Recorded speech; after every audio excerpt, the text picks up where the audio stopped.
Greta, thank you for being here.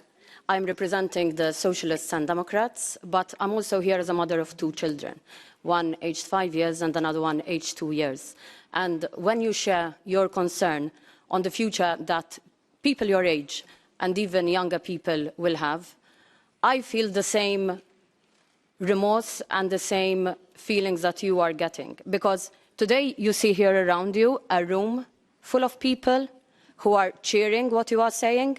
But unfortunately, it's not always like this, in the sense that when we come to the crunch of it, when we come to specific legislations that can actually deliver, we end up discussing things which try to shoot down ambition.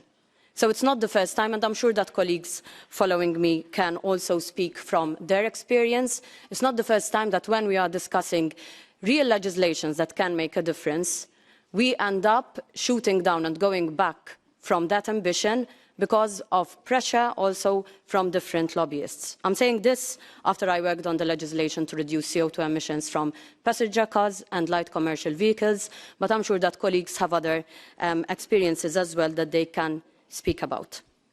And you say you are just a schoolgirl of 16 years of age.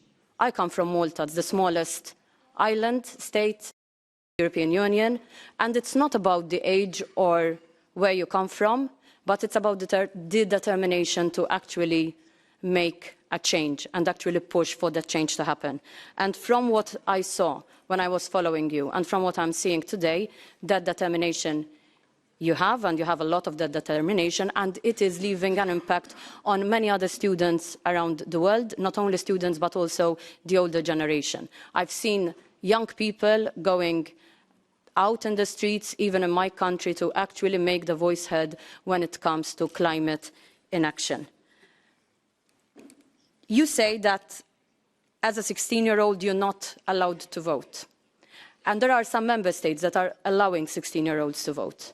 And I think that we need to make much more of a pressure on that. Malta is one of those countries, Austria is another country. This is not a decision for people who are older in age, but decisions in elections are taken and will have an impact on people who today are 16-year-olds and in 5 years' time will be 21-year-olds. You are the ones who will take the brunt of the decisions that are taken today. And I'm taking this opportunity because I believe that even as European Parliament, we need to make sure that we push for young people your age to actually have a voice in the decisions that are taken.